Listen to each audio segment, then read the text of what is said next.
Hello नमस्कार दोस्तों, आज की इस वीडियो में आपका बहुत बहुत स्वागत है। दोस्तों, इस वीडियो के बारे में आगे चर्चा करें उससे पहले मैं आपको बताना चाहूँगा कि अभी तक जिसने भी हमारे YouTube चैनल को सब्सक्राइब नहीं किया है वो जल्दी से जाके YouTube चैनल को सब्सक्राइब कर लीजिएगा ताकि आने वाली हर वीडियो का नोटिफिकेशन आपको सबसे पहले प्राप्त हो सके। तो दोस्तों, हमारा जो पोर्शन चल रहा था वो था लेसन नंबर 5 दैनिक जीवन में रसायन और उसके इम्पोर्टेंट क्वेश्चन। तो हमने इसके 2 पार्ट कवर कर लिए हैं, यानी क्वेश्चन नंबर 1 से 3 और 4 से 6, है ना। 2 पार्टों में मैंने इसमें वीडियो डाल दिया है। अब तीसरे पार्ट में हम क्वेश्चन नंबर 7 से बात करेंगे, ठीक है ना। क्वेश्चन नंबर, अब देखो मैंने बता रखा है कि जो इसमें साइंस में क्वेश्चन आएंगे आपके, यानी जो अपन लेसन नंबर 5 पढ़ रहे हैं इसमें अ ब स यानी अलग अलग पार्ट में इसमें क्वेश्चन पूछे जाते हैं। क्वेश्चन एक ही होता है, जैसे क्वेश्चन नंबर 5 है उसमें भी अ ब स के रूप में आपसे क्वेश्चन पूछे जाते हैं, ठीक है ना। तो अब यहाँ पर अपन क्वेश्चन नंबर 7 की अगर अपन बात करें तो क्वेश्चन नंबर 7, ठीक है ना। क्वेश्चन नंबर 7 जो है दोस्तों, उसमें आपके अ के रूप में जो पहला क्वेश्चन दे रखा है वो दे रखा है कि क्या होता है जब, ध्यान सुना, क्या होता है जब विरंजक चूर्ण तनु हाइड्रोक्लोरिक अम्ल के साथ क्रिया करता है। ध्यान देना, क्या होता है जब, ध्यान दीजिएगा, क्या होता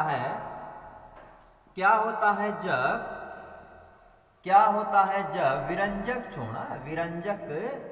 चूर्ण तनु हाइड्रोक्लोरिक अम्ल, ध्यान दीजिएगा, हाइड्रोक्लोरिक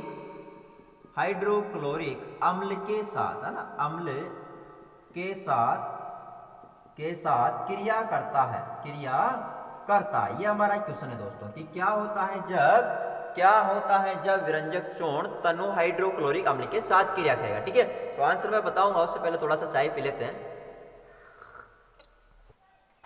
तो दोस्तों, अब हमसे क्वेश्चन पूछा गया यहाँ पर कि क्या होता है जब विरंजक चूर्ण तनु हाइड्रोक्लोरिक अम्ल के साथ क्रिया करता है। अब ध्यान देना, तनु हाइड्रोक्लोरिक अम्ल के साथ जब भी विरंजक चूर्ण क्रिया करेगा तो एक तो बनेगा लवण, साथ में जल बनेगा और साथ में यहाँ पर क्लोरीन गैस मुक्त होती है, ठीक है। कैसे, यानी कि जब विरंजक चूर्ण यानी CaOCl2 जो है वो तनु HCl के साथ क्रिया करेगा तो क्या होगा, यहाँ पर बनेगा CaCl2, साथ में H2O और प्लस Cl2 यानी क्लोरीन गैस यहाँ पर मुक्त होती है। तो हमें यही लिखना है दोस्तों कि जब विरंजक चूर्ण तनु हाइड्रोक्लोरिक अम्ल के साथ क्रिया करता है तो लवण बनेगा, जल बनेगा और क्लोरीन गैस मुक्त होती है, ठीक है। तो ये आपको ध्यान रखना है और लिख देना है। अच्छा, यहाँ पर एक और क्वेश्चन आपके साथ ऐड भी हो सकता है या अलग से पूछ सकते हैं, तो उसका जवाब भी आपको देना जरूरी है या आना चाहिए। क्या कि विरंजक चूर्ण तनु हाइड्रोक्लोरिक अम्ल के साथ क्रिया करता है तो कौन सी गैस मुक्त होती है। तो दोस्तों आपको ध्यान रखना है कौन सी गैस मुक्त होती है, क्लोरीन गैस मुक्त होती है। कौन सी गैस मुक्त होगी, क्लोरीन गैस मुक्त होती है। तो इसका आपको आंसर याद होना जरूरी है, बहुत इंपॉर्टेंट क्वेश्चन है दोस्तों, ठीक है। तो आई होप आपको ये समझ में आया होगा कि क्या होता है जब विरंजक चूर्ण तनु हाइड्रोक्लोरिक अम्ल के साथ क्रिया करता है। तो बता दिया गया है, जब तनु हाइड्रोक्लोरिक अम्ल के साथ क्रिया करेगा तो लवण बनेगा, जल बनेगा और यहाँ पर क्लोरीन गैस मुक्त होती है, ठीक है। इतना सा आपको लिख देना है। नेक्स्ट क्वेश्चन हम यहाँ पर देखते हैं बाकी रूप में दोस्तों, और नेक्स्ट क्वेश्चन है यहाँ पर ध्यान दीजिएगा थोड़ा सा। अब इसमें आपको दिया गया है कि विरंजक चूर्ण की निर्माण विधि, ध्यान देना। नेक्स्ट क्वेश्चन यहाँ पर दिया गया है कि विरंजक चूर्ण ना, विरंजक चूर्ण की निर्माण विधि समझाइए। विरंजक चूर्ण की निर्माण विधि हमें समझानी है, ठीक है ना। विरंजक चूर्ण की निर्माण विधि अपन को समझानी है दोस्तों, ठीक है। तो अब देखिएगा विरंजक चूर्ण का निर्माण कैसे होता है, यह विधि हमें बतानी है।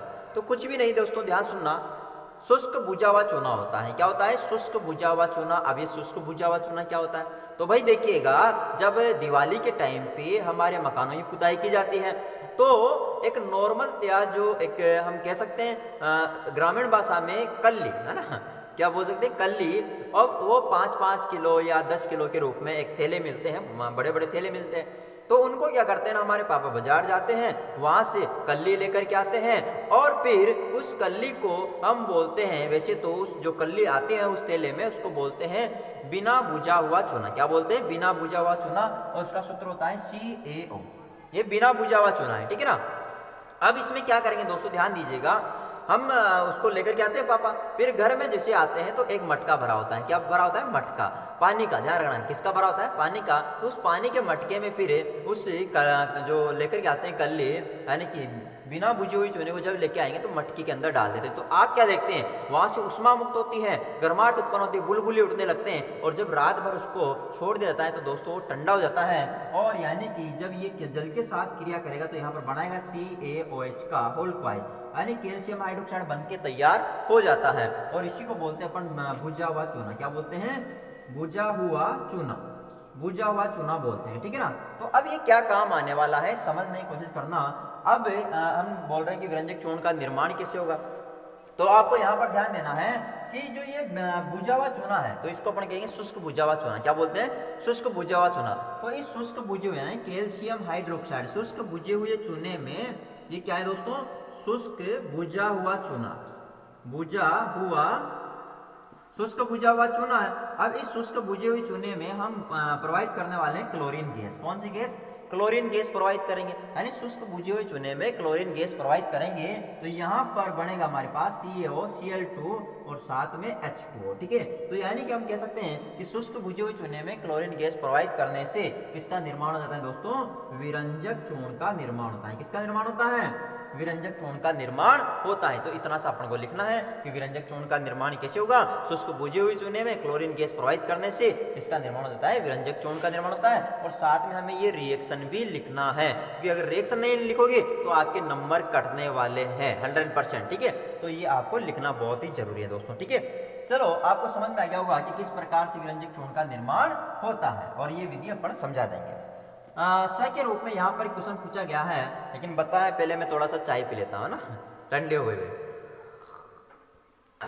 अच्छी है ना। अभी जब पढ़ते हो ना तो थोड़ी बहुत चाय पिया करो, ठीक है। उससे क्या होता है ना, बॉडी काम करती रहती है। बात समझ रहे हो नहीं, चलो कोई बात नहीं, बहुत बड़े बच्चे हो। तो यहाँ पर ध्यान दीजिएगा, ब के रूप में हमने देखा, स हम देखते हैं यहाँ पर दोस्तों, स है दोस्तों यहाँ पर स के रूप में जो क्वेश्चन है, ध्यान दीजिएगा कि सोडा एस कैसे प्राप्त किया जाता है। नेक्स्ट क्वेश्चन क्या है, सोडा एस, सोडा एस कैसे प्राप्त किया जाता है, कैसे प्राप्त किया जाता है, प्राप्त किया जाता है, सोडा एस कैसे प्राप्त किया जाता है। बहुत इंपॉर्टेंट क्वेश्चन है ये भी, सोडा एस कैसे प्राप्त करेंगे। तो दोस्तों क्या होता है, जब हम कह सकते हैं धावन सोडा ना, धावन सोडा, धावन सोडा होता है दोस्तों Na2CO3.10H2, ठीक है ना।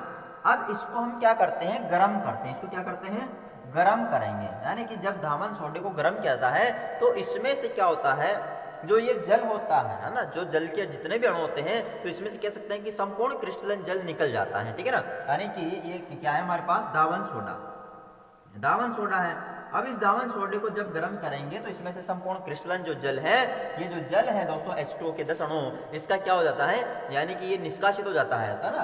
तो अपन कहेंगे कि धावन सोडा को गर्म करने पर संपूर्ण क्रिस्टलन जल निकल जाता है, और निकलने के बाद यहाँ बनता है Na2CO3 और प्लस 10H2O, ठीक है। तो ये जो यहाँ पर Na2CO3 है, इसी को अपन बोलते हैं दोस्तों सोडा एस। क्या बोलते हैं इसको, सोडा एस बोलते हैं, ठीक है ना। तो ये हमारे पास सोडा एस बन जाता है। तो कैसे बनेगा, हम क्या लिख सकते हैं सोडा एस किसे, कि धावन सोडे में, धावन सोडे में सुनेगा ध्यान से, धावन सोडे को गर्म करने पर सोडा एस प्राप्त किया जाता है, ठीक है। या ऐसे भी लिख सकते हैं कि धावन सोडे को गर्म करने पर उसमें से संपूर्ण क्रिस्टलन जल निकल जाता है, और निकलने के बाद क्या प्राप्त होता है, सोडा एस प्राप्त होता है, ठीक है। तो आई होप दोस्तों आपको ये समझ में आ गया होगा कि किस प्रकार से सोडा एस प्राप्त किया जाता है, ठीक है। तो बहुत ही इंपॉर्टेंट क्वेश्चन है। तो यहाँ पर देखो, इसमें क्वेश्चन नंबर 7 में हमने 3 क्वेश्चनों का हल किया। क्या होता है जब विरंजक चूर्ण हाइड्रोक्लोरिक अम्ल के साथ क्रिया करता है, तो इसका आंसर हमने बताया। दूसरा देखा है विरंजक चूर्ण की निर्माण विधि, तो इसको हमने समझाया। इसके बाद सोडा एस कैसे प्राप्त किया जाता है, तो वो आपने भी जस्ट देखा है, ठीक है। नेक्स्ट क्वेश्चन देखते हैं। तो अब है दोस्तों क्वेश्चन नंबर 8, ध्यान दीजिएगा क्वेश्चन नंबर 8, और क्वेश्चन नंबर 8 में भी वही उसी प्रकार से अपन करने वाले हैं। यानी कि आज के रूप में जो पहला क्वेश्चन है, क्वेश्चन नंबर 8 में वो क्या है, ध्यान दीजिएगा। इसमें है, अच्छा पहले तो क्वेश्चन नंबर 8 जो है इस प्रकार से है दोस्तों कि क्वेश्चन है यहाँ पर कि निम्न में किसका उपयोग किया जाता है। ध्यान दीजिएगा, ये इसमें है कि निम्न में किसका उपयोग किया जाता है, किसका उपयोग किया जाता है। ध्यान दीजिएगा, निम्न में किसका उपयोग किया जाता है, निम्न में किसका उपयोग किया जाता है। ये हमारे पास क्वेश्चन है, निम्न में किसका उपयोग किया जाता है। तो इसमें सबसे पहला है अ के रूप में कि देखो पहला है कि मूर्तियां व सजावटी सामान बनाने में, ध्यान देना, मूर्तियां व सजावटी सामान बनाने में, सजावटी सामान बनाने में, मूर्तियां व सजावटी सामान बनाने में पूछा गया है कि किसका उपयोग किया जाएगा, क्योंकि ऊपर लिख दिया कि निम्न में किसका उपयोग किया जाता है, तो एक एक का बता देना अपन को। तो मूर्तियां व सजावटी सामान बनाने में किसका उपयोग किया जाएगा, तो ध्यान दीजिएगा, अगर ऐसा पूछा जाता है तो यहाँ पर आपको लिखना है प्लास्टर ऑफ पेरिस, POP का उपयोग किया जाता है। किसका उपयोग किया जाता है, POP, it means plaster of Paris का उपयोग किया जाता है। किसमें, मूर्तियां व सजावटी सामान बनाने में। इसका सूत्र अगर मैं बात करूँ तो होता है दोस्तों CaSO4.12H2, ये प्लास्टर ऑफ पेरिस का सूत्र होता है, और प्लास्टर ऑफ पेरिस को अपन शॉर्ट में बोलते हैं POP, प्लास्टर ऑफ पेरिस। ठीक है, तो आई होप आपको समझ में आया होगा कि मूर्तियां सजावटी सामान बनाने में किसका उपयोग करेंगे। दूसरा ब के रूप में है दोस्तों, दूसरा है हमारे पास धुलाई व सफाई में, ध्यान देना, धुलाई व सफाई में, धुलाई व सफाई में किसका उपयोग किया जाता है। अगर ऐसा पूछा जाता है कि धुलाई व सफाई में किसका प्रयोग किया जाएगा, तो ध्यान दीजिएगा, धुलाई व सफाई में धावन सोडे का प्रयोग किया जाता है। किसका, धावन सोडे का प्रयोग किया जाता है। किसमें, धुलाई और सफाई में, और इसका सूत्र होता है Na2CO3.10H2, ये इसका फॉर्मूला होता है, यानी धावन सोडे का प्रयोग किया जाता है। किसमें, धुलाई और सफाई में। ठीक है जी, ओके। नेक्स्ट देखते हैं, यहाँ पर स के रूप में दिया गया है, तो ध्यान दीजिएगा, थोड़ा सा स में दिया गया है कि सोडा वाटर, ध्यान देना, सोडा वाटर तथा सोडा युक्त शीतल पेय पदार्थ बनाने में, ध्यान देना, सोडा वाटर व सोडा युक्त, है ना, सोडा युक्त शीतल पेय पदार्थ बनाने में, इसमें किसका प्रयोग किया जाएगा। तो ध्यान देना, अगर पूछा जाता है कि सोडा वाटर और सोडा युक्त शीतल पेय पदार्थ बनाने में किसका उपयोग किया जाता है, तो ध्यान दीजिएगा दोस्तों, इसमें हम कह सकते हैं बेकिंग सोडे का, किसका, बेकिंग सोडे का उपयोग किया जाता है। किसका, बेकिंग सोडे का उपयोग किया जाता है, और इसका सूत्र होता है NaHCO3, क्या होता है, NaHCO3 इसका सूत्र होता है। बेकिंग सोडे का उपयोग किया जाएगा किसमें, सोडा वाटर और सोडा युक्त शीतल पेय पदार्थ बनाने में। ठीक है, आई होप आपको ये समझ में आ गया होगा। ओके जी, इतना ही बताना है अपन को, ज्यादा नहीं बताना। ये सब एक एक नंबर के, याद रखना, ये सब एक एक नंबर के दोस्तों, है ना। स के रूप में दोस्तों ध्यान देना, स के रूप में क्या दिया गया है, स के रूप में हमारे को, सॉरी, द के रूप में ना, बस हो गया। द के रूप में क्या है, ध्यान दीजिएगा कि पेयजल को शुद्ध करना है, मगर आता है आपको, पेयजल को शुद्ध करने में, अगला है पेयजल को शुद्ध करने में पूछा जाए किसका उपयोग कहता है, तो ध्यान दीजिएगा, पेयजल को शुद्ध करने में दोस्तों ध्यान दीजिएगा, विरंजक चूर्ण COCl2, और इसको अपन बोलते हैं विरंजक चूर्ण, क्या बोलते हैं, विरंजक चूर्ण, यानी विरंजक चूर्ण का उपयोग कहता है। किसमें, विरंजक चूर्ण का उपयोग किसमें किया जाता है, ध्यान दीजिए, पेयजल को शुद्ध करने में विरंजक चूर्ण का उपयोग किया जाता है। थोड़ा सा चाय और पी लेता हूं मैं ना, ठंडी हो गई बहुत ज्यादा, मजा आ गया भाई, आनंद आ गया ना। तो विरंजक चूर्ण का उपयोग पेयजल को शुद्ध करने में किया जाता है, और इसका सूत्र क्या होता है, COCl2। एक और यहाँ पर अब स द य के रूप में अपन कह सकते हैं, पूछा गया अपन से कि उदर में अम्लता की शिकायत होने पर,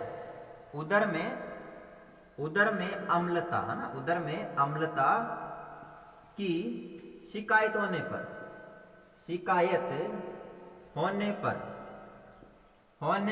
किसका उपयोग किया जाएगा। उधर में अगर अम्लता की शिकायत हो जाती है तो फिर किसका उपयोग किया जाएगा, तो अगर ऐसा हो जाता है तो आपको याद रखना है मैग्नीशियम हाइड्रोक्साइड, किसका उपयोग किया जाएगा, मैग्नीशियम हाइड्रोक्साइड MgOH का उपयोग किया है, और इसको अपन बोलते हैं मिल्क ऑफ मैग्नीशिया, क्या बोलेंगे,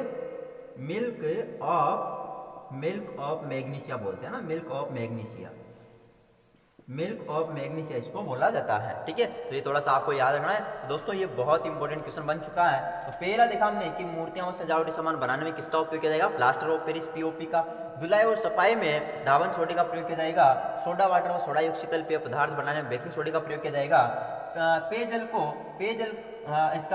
को शुद्ध करने में किसका उपयोग किया जाएगा, विरंजक चूर्ण का उपयोग किया जाएगा। और उधर में अम्लता की शिकायत होने पर मैग्नीशियम हाइड्रोक्साइड का उपयोग किया जाता है। ठीक है, तो आई होप दोस्तों आपको ये सारी चीजें समझ में आ गई होगी। अब देखते हैं नेक्स्ट क्वेश्चन।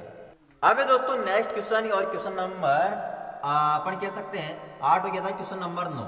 और क्वेश्चन नंबर 9 बहुत ही इंपॉर्टेंट दोस्तों, आपको ध्यान समझना है क्वेश्चन नंबर 9। इसमें अ के रूप में जो पहला क्वेश्चन है ना, ये क्या है? ये है दोस्तों, इस साबुन कठोर जल में झाग नहीं देता है, क्यों? तो ध्यान दीजिएगा क्या है? साबुन जो है वेरी इंपॉर्टेंट है ना, साबुन कठोर जल में, कौन से जल में?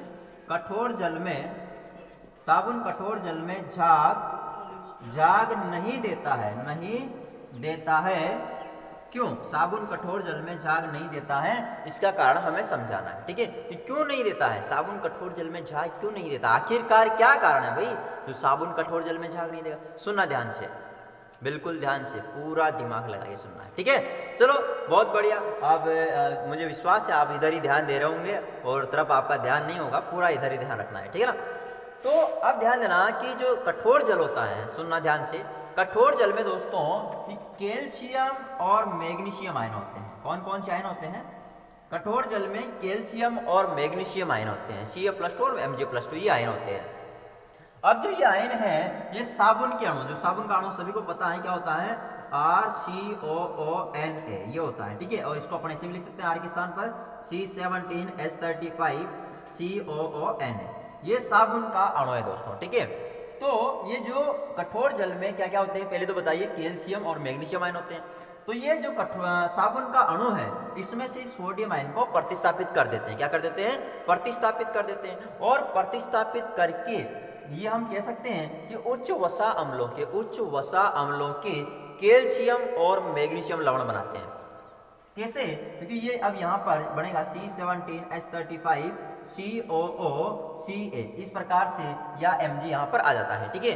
तो हमने देखा कि जो कठोर जल में कैल्शियम और मैग्नीशियम आयन होते हैं, ये साबुन के अणु में से सोडियम आयन को प्रतिस्थापित करेंगे और प्रतिस्थापित करके हम कह सकते हैं कि उच्च वसा अम्लों के क्या बनाएंगे? कैल्शियम और मैग्नीशियम लवण बना लेते हैं, ठीक है? जो कि ये जो लवण होते हैं दोस्तों, ये जो लवण होते हैं ये जल में क्या होते हैं? अघुलनशील होते हैं। क्या होते हैं? अघुलनशील होते हैं, यानी जल में घुलते नहीं है, घुलनशील होते हैं, यानी जल में ये घुलते नहीं है। और अगर ये जल में नहीं घुलेंगे तो ये क्या हो जाएंगे? अवक्षेपित होकर के नीचे बैठ जाएंगे जल में, ठीक है? इस प्रकार से हम कह सकते हैं कि जो साबुन होता है वो कठोर जल में झाग नहीं देता है। बात समझ गए होंगे? वापस से मैं रिपीट कर देता हूँ।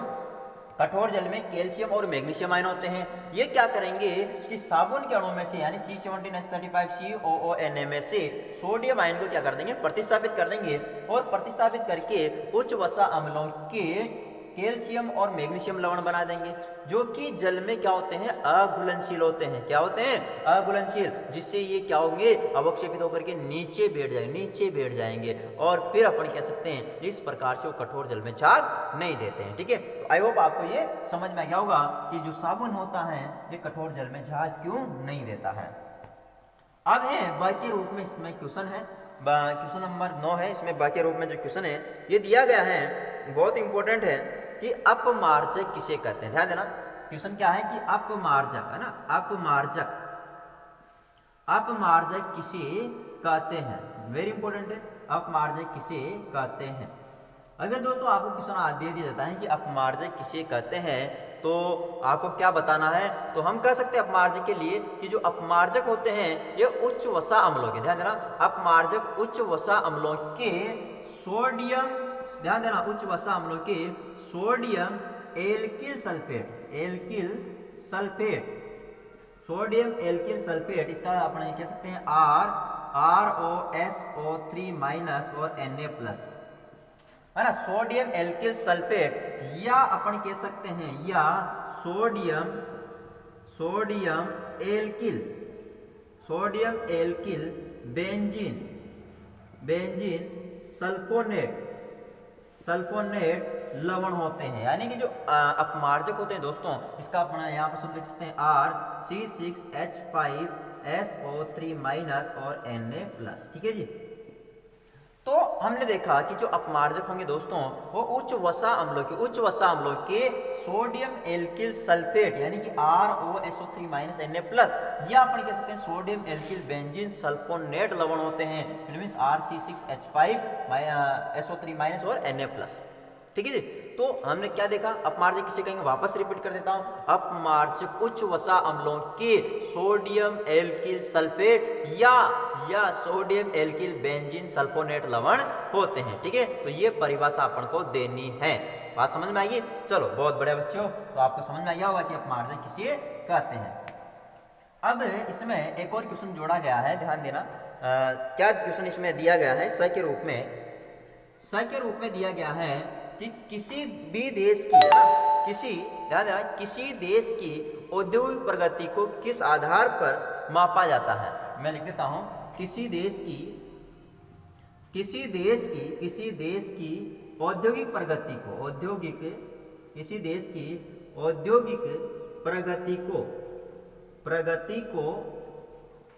को किस आधार पर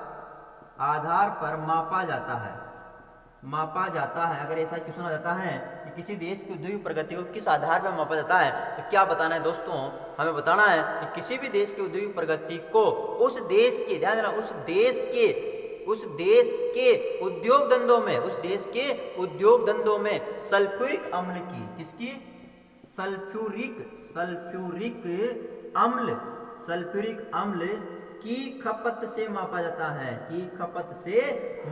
है। यानी किसी भी देश की औद्योगिक प्रगति को उस देश के उद्योग धंधों में सल्फ्यूरिक अम्ल की खपत से मापा जाता है। यानी उस देश के उद्योग धंधों में सल्फ्यूरिक अम्ल कितना यूज में आ रहा है, इसी के आधार पर उस देश की औद्योगिक प्रगति को मापा जाता है। ठीक है, आई होप दोस्तों आपको ये समझ में आ गया होगा कि किसी भी देश की औद्योगिक प्रगति किस आधार पर मापा जाता है, सल्फ्यूरिक अम्ल की खपत के आधार पर, उस देश के उद्योग धंधों में सल्फ्यूरिक अम्ल की खपत के आधार पर मापा जाता है। तो 3 क्वेश्चन हमने इसमें देखे, साबुन कठोर जल में जहाज क्यों नहीं देता, दूसरा देखा अपमार्जक किसे कहते हैं, और तीसरा किसी देश की औद्योगिक प्रगति किस आधार पर मापा जाता है। ठीक है, तो दोस्तों आई होप आपको ये वीडियो पसंद आया होगा, और अगर पसंद आया है, ध्यान देना, अगर ये आपको पसंद आया तो इसको लाइक, कमेंट, शेयर और सब्सक्राइब करना मत भूलना, ताकि आने वाली हर वीडियो का नोटिफिकेशन आपको सबसे पहले प्राप्त हो सके। Thank you, all the best.